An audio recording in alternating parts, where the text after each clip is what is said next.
Sound check, sound check. What is up you guys? Dr. Momentum here and right now meron na naman tayong panibagong video. Okay, so medyo bloodbath ang nangyari sa market.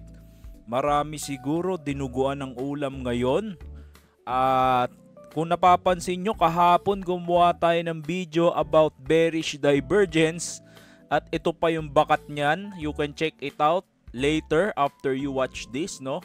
So sabi natin, nag-form yan ng high and then higher high at ang bias natin, mapunta yan sa 89,000 level, which ayun na nga ang nangyayari ngayon.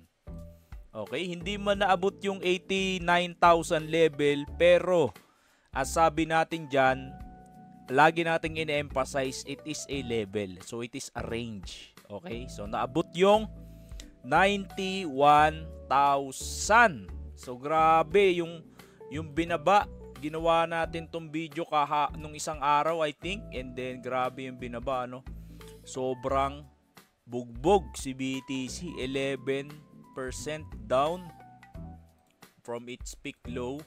And then ngayon, ang ginagawa niya is nagke-create siya ng mini bounce play.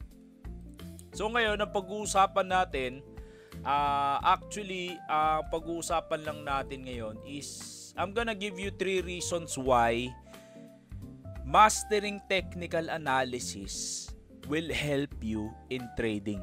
Okay? I'm gonna give you 3 reasons why mastering technical analysis will help you in trading. So number 1, when you master price action or the art of technical analysis, number 1 is you can time the market. Okay? So ano ba ang ibig ko sabihin yan? Ang ibig ko sabihin yan, kaya mong timingan kung kailan ka papasok ng maganda yung favor. Again, I'm saying, every time na pumapasok ka, kahit master mo ang technical analysis, matatalo at matatalo ka. Okay?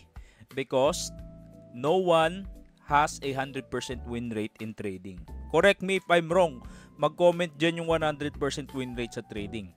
But all I'm saying is, when you know technical analysis, you can time the market better. Okay?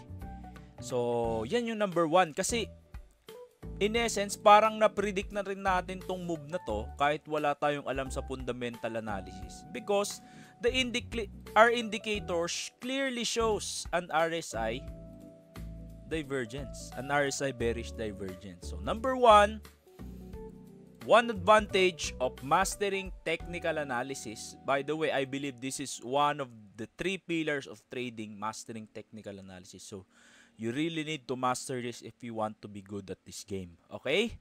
So, number 1, time the market better. Let's say better. Okay? So, in essence, parang mape-predict mo na yung galaw ni market. So, alam na natin na pag nag-materialize yung bearish divergence na yan, bababa talaga si BTC, which is yun yung nangyari. However, in some cases, pwedeng rejection din yan. Pwede magkaroon ng bear trap or pwede na mag-bounce yan bukas. But, we don't know. Pero, hindsight, alam na natin na mangyayari yan. Number 2, I'm gonna give you 3 reasons, ano? So, number 2, better risk management. Okay? So, Doc, bakit better risk management? Alam naman natin guys, sa trading, hindi ka magsusurvive kung wala kang risk management. Okay? Because all you're playing is a probability game. Meaning, pwede kang matalo, pwede kang manalo, and you don't know when you will lose or when you will win. All you have to control is how much risk you are putting in every single trade. So, in essence, pag alam mo yung key levels, kung saan magbabounce yung presyo, doon mo ilalagay yung stop loss mo. Let's say, for example, our recent trade, ano? By the way, hindi tayo nag-trade ng mga nakaraang araw dahil alam naman natin na there's going to be bloodbath if ever mag-materialize yung divergence, ano. So, let's say for example, number 2 is better risk management. Ano? Punta tayo dito, gawin na lang nating 3 minutes. O sige, 5 minutes siguro. 5 minutes na lang kasi masyadong malayo. Okay. So, as you can see, my buying is, hindi ko na in-depth kung anong time frame yung ginagamit ko because we are reserving that for our Momentum Masterclass. Pero for the sake of this example, let's say alam mo yung technical analysis, let's say alam mo yung key levels. As you can see here, alam mo na kaagad kung saan ka maglalagay ng stop loss. Kasi alam mo kung saan mai-invalidate yung trade idea. In this case, what we can see here is hindi kasi 5 minutes yung ginamit ko dito, pero in essence may makikita din tayong may makikita rin naman tayong idea dito. Okay. So, nag-breakout siya, no? So, nagkaroon siya ng breakout. Nagkaroon siya ng breakout as you can see here. And then, bumili tayo dyan. So, pag alam mo yung technical analysis, pag alam mo yung key level, alam mo na ngayon kung saan mo ilalagay yung stop loss mo. So, I think I put my stop loss around here. Because my idea is, pag bumalik yan dyan, ibig sabihin, invalidated yung trade idea ko. Because technically, it will be a faded breakout or a fake out. So, sa mga hindi nakakalam, that is called fake out. Pag nag-breakout and then bumalik lang sa range or dun sa area. Okay? Pero, since anong nangyari, nag-materialize yung trade, nagkaroon siya ng massive move. So, in essence, pag alam mo yung technical analysis, alam mo rin kung saan ka magbibenta. And then, I sold here. As you can see, after ko magbenta dyan, no, parang kung titingnan mo in hindsight, kung titingnan mo pagtapos nung trade, parang it seems alam ni Dr. Momentum, no, kasi bumaba na yung presyo pagkatapos niyan, ano, pagbenta natin. Bumaba na yung presyo, 'di ba? So, that is the power of technical analysis. Okay, so dito nagbenta rin tayo dito. Kasi we're not selling all, no? Isa sa mga technique natin 'yan para ma-maximize natin in case na umakyat pa siya. 'Di ba? Pagka umakyat pa siya, meron pa tayong shares. Pero isa sa mga tactics natin 'yan, ano. Pero hindi ko na i-discuss further because again, I'm reserving it to our future students. So number 2 reason why mastering technical is a key knowledge in trading is you will have a better risk management. Because in essence, alam mo kung saan ka maglalagay ng stop loss. And alam mo kung saan ka rin magbebenta. So, better risk management and better reward system. So, risk-reward ratio, alam mo na yan. Pag magaling ka or marunong ka mag-technical analysis. And number 3 lesson or number 3 point is I want you to remember this. At alam ko gusto ng lahat to. Consistency. Why do we need consistency and why if we master technical analysis we will have the chance of being a consistent trader, Doc? Because ang presyo, guys, is a reflection of human emotion. Okay? So, lagay natin yan sa lesson natin. So, we're gonna deep dive on price psychology, no? Mahilig si Doctor dito eh. So, price equals human emotions. Okay? So, ano ba yung emotion sa merkado? Let's define. Emotions in trading are number 1, fear and greed. Okay? So, pag tumataas ang presyo, ibig sabihin ang tao nagiging greedy. Okay? Bull.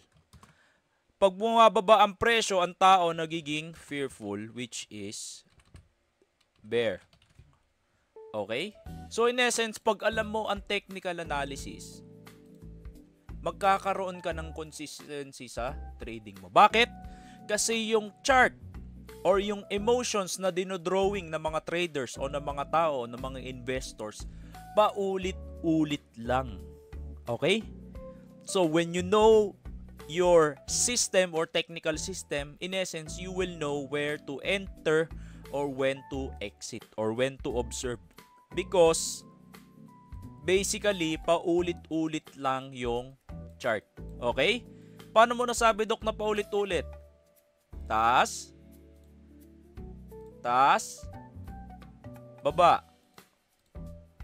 taas, baba. Okay?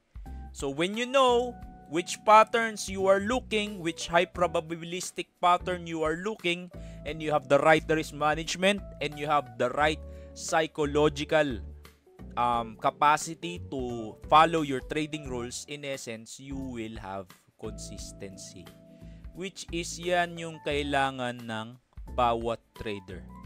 And which it will all fall to mastering technical analysis. Kasi yan ay, I will say 70% of the game will come to mastery of technical analysis. Okay? So, again, ratio ko lang to 30% would be mental analysis. Siguro kahit wala na yung fundamental dyan. Because, bakit hindi gumagamit si Doc ng fundamental?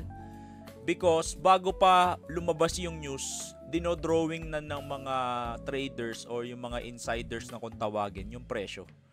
Kaya hindi na tayo nagdedepende sa news. Added conviction na lang yan. Pero kahit wala akong news, kaya ko pa rin, in essence, bigyan ng bias yung market. Because, dinodrawing naman ng price yan eh. In essence, nauuna yung price kesa sa...